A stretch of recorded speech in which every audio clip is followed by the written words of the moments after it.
सीखेंगे कुछ आदाब ज़िंदगी।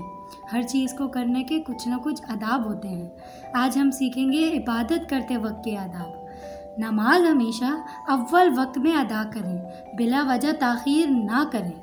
नमाज पढ़ते वक्त कपड़े बिल्कुल साफ़ सुथरे होने चाहिए।